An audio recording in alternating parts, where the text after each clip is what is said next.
Hi everybody, this is Angie, also known as The Light. Welcome to my channel. Please stop what you're doing and like this video, like this video, like this video. Subscribe to my channel. You will not regret it.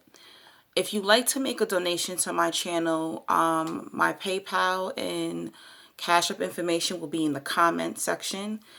So when you make a donation to me, I will email you. So make sure you leave your email address, however way you're sending a donation. I email you.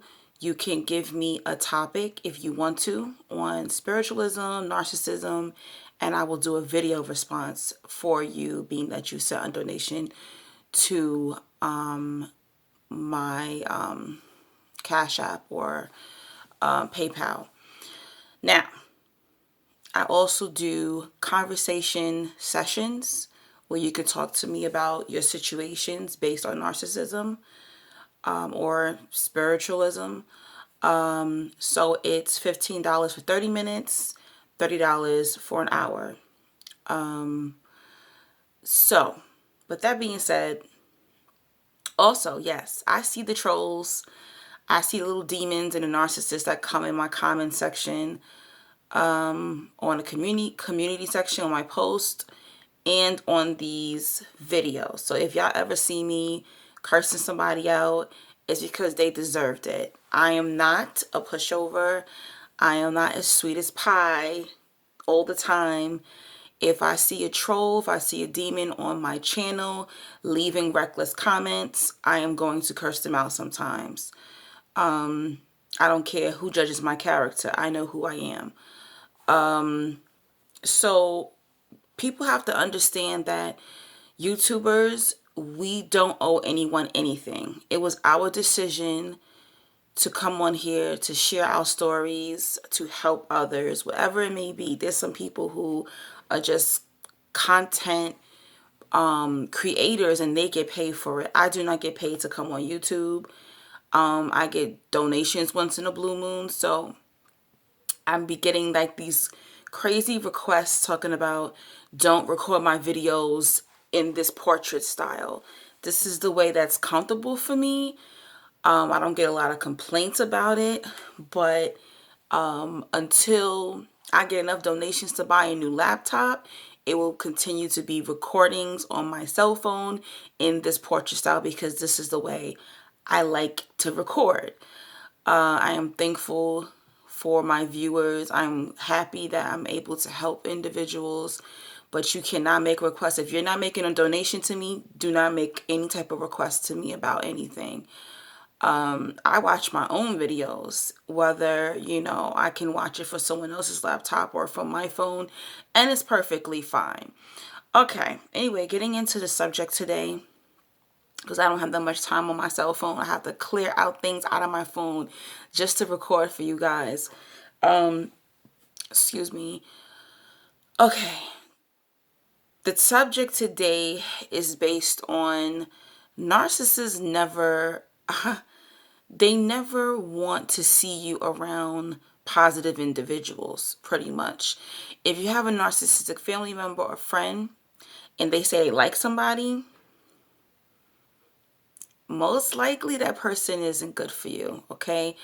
They're gonna do the opposite. So say if you are around a positive individual or someone who can influence you to get away from that particular narcissist, they're gonna start talking shit about that person. They're gonna start making up lies or creating a scenario so that you can stop talking to that positive individual, because that is their tactic. They have to get you away from your family, your friends, positive individuals, because when you hang around, like they say, show me your friends and I'll tell you who you are. When you hang around positive individuals or people who's going to keep it real with you, once they start seeing how the narcissist is manipulating you or how you're being treated at home or anything that you're going through with these particular narcissists, a true friend, a positive person is going to say to you, look, something's not right here. I don't think you should be living there. I don't think you should be dating that person. I don't think you should be around that friend. And the narcissist can't have that. So if a narcissist, whether it's a friend, a lover, or a relative, they meet somebody that you're hanging around or you start dating someone and they see that, oh shit, this person is intelligent, this person's probably going to pick up on the abuse, this person's going to try to come in and take my supply, the supply meaning you are the supply. Oh, they're going to sabotage it. Trust indeed. They are going to do anything and everything to sabotage your friendship or your relationship with individuals or a particular individual. This has happened to me multiple times. Anytime I had a narcissist in my life, whether it was a family member or a lover or a friend, and they said that they liked someone, that person was negative too.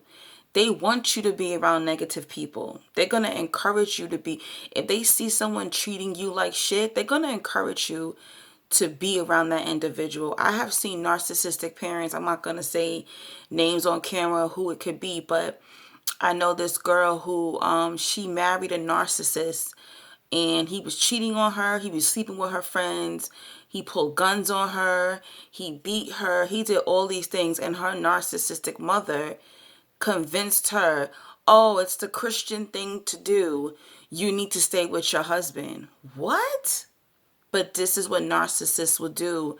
And for years, they even after he will beat her ass, the next thing you know, he's sitting in her parents' house eating dinner, breaking bread with her parents. Excuse you? What? Nah, And I've seen this. This is what they'll do. They'll encourage you to stay in bad relationships. You know why? The narcissists don't want you to ever be better than them. The narcissists don't want you in happy marriages, in happy friendships. Why? Because they're always gonna constantly live in misery. They don't know themselves. They don't love themselves. They can't love others. They're in a mental and spiritual entrapment. So why the hell would they influence you to be with a good person? Then if you end up with a good, husband or wife or friendship or whatever, you're being happy, but they're over there faking. They're over there in their miserable life, but yet you're gonna exceed them. You're gonna go above them. You're not gonna need them anymore. You're gonna move on with your life, and they're still gonna be stuck. This is why they do this. My narcissistic grandmother, all the things that she did. I told you before, when I was living with her, she didn't want me to have company, so I wouldn't even have company. Even when I was doing hair, I had to travel. I wasn't working in a salon, so I had to travel to people's homes to do hair. They couldn't come to my house to get their hair done, which would have been more convenient because I had to spend money to travel to other people. And it was days where I didn't even have bus fare or train fare to get there. But anyway, she didn't want anyone in the home. She didn't want me to have company. But when I had my narcissistic ex-best friend, oh, he was allowed to come over. She encouraged that friendship. She even said, you know what? I think y'all two should live together. She saw the torture. She saw how he was treating me just like how she was treating me. She loved him. Oh, I love him. I love him like a son. He's welcome to stay here anytime. That was the only person, the only friend that was allowed to stay in my home. She even let him sleep in the same bed with me. Narcissists love it. They see when other friends are abusing you. You gotta understand, spirits recognize each other. Okay? Spirits recognize, like an alcoholic can see another alcoholic from across the room. A druggie can see another druggie from across the room.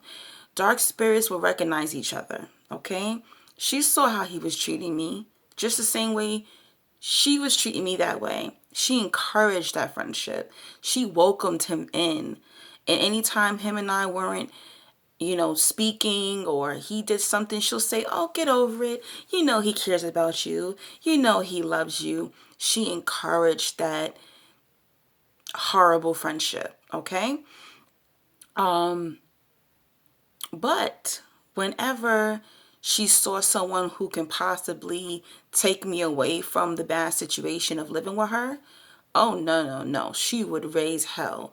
One time, I had a friend, and she had her son. She had a son with her. So we had hung out for a little bit. So I said, you know what? I don't think my grandmother's home. Why don't you come by? But when I got home, my grandmother was home. So it was the friend with her 3-year-old child. Okay, this is a toddler. This is a baby basically. So we're in my room. We're talking, chatting, whatever. The next thing I know, we wasn't even in my room for a good 20, 30 minutes. My grandmother calls me in the living room and she's like, "What is she doing here?" And I'm like, what's wrong with her being here? I don't like, she's screaming so the girl can hear everything. I don't like her. She's lower. She's beneath you. I don't like her. She needs to get out. I don't like her mother. I don't like her father. I don't like this. I don't like that. Her and her child needs to leave. They need to get out of my house. The girl heard everything. Heard everything, guys. The girl was so scared. She just picked up, her baby was sleeping. She grabbed up the baby, put the coat on the baby, and called a cab and went home. I was so embarrassed, and she had no reason. This girl never did anything to me. This was actually a pretty decent person at the time I was hanging around. But whenever that narcissist feels like it's a threat, they're gonna knock that off. The same thing with my narcissistic stepfather. When my mom died,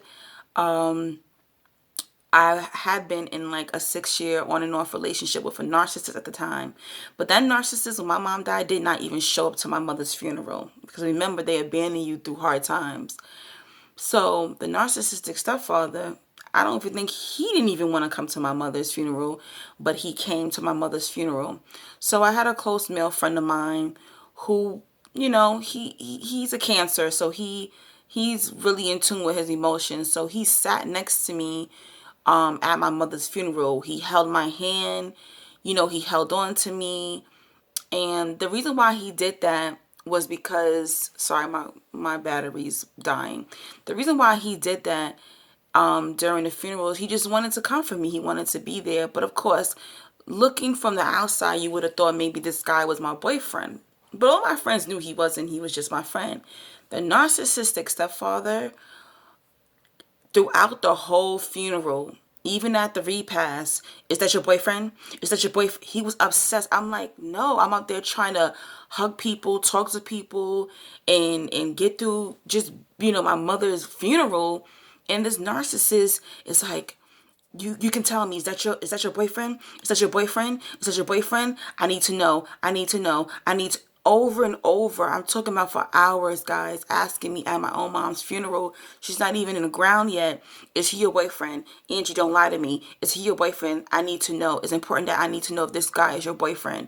And I'm going, Dad, no, he's not my boyfriend. No, no. The reason why he kept asking that is because he needed full control of me. This is what he needed to know, okay, I got to get rid of this guy. Who is this man? There's somebody who's intruding my space of using her as my supply. I need to know, who is this person. As soon as you have a relationship, it's going to be an issue. When I was with my ex-boyfriend, my ex-best friend, even though he was gay, he acted like, oh, I love you so much. You need to get rid of this guy. He's no good. Everything, my boyfriend was an issue. If I said I was at my boyfriend's house, he'll keep calling, keep calling, keep calling my phone. This is what they do. They can't have anybody touching their supply, having any type of influence on you, okay? All these narcissistic friendships I had, anytime I had a relationship, a romantic relationship, they will try to make these individuals look like shit, okay? To convince me to leave these relationships so I can eventually end up alone, okay? This is what these narcissistic, that's a very, very sure sign when you're friends with someone and every time you get with somebody, it's a problem, it's an issue. Oh, you know what? I don't like him. There's just something about him I don't like. There's something about her I don't like. And you're doing pretty good in these relationships. Get rid of these people, okay? They're either jealous or there's some type of narcissist or something going on with them. That's not a friend, okay? That is not a friend. People who's going to encourage you to stay with abusers, people who are whooping your ass and your friends are saying, no, no, no, stay with them. That's not a friend. Get away from them. And this just went on. You know, all these narcissists encourage me to stay with bad men, to stay around these friends. Anytime they feel there's someone who's going to be a threat to them abusing you and using you and draining you of your light, of your physical light, of your spiritual light, they're gonna intervene. They also, I've had two narcissists fighting over for my attention. That I've also had that as well.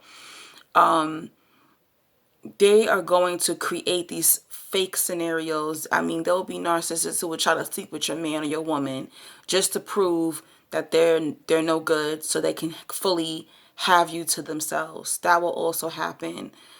They would create these scenarios to have you be left alone. They can't have you having a lot of friends. They cannot have that. They will isolate you. They cannot have you being around positive people, because the people that you are around determines your future, determines your elevation, of where you're going in your future. Hopefully this helped you. I don't want to keep repeating myself. Hopefully this message will have you going, ding, oh snap, I know somebody who does do that to me. You know, stay knock free. I will continue to make more videos. Peace and blessings. Talk to you soon. Bye.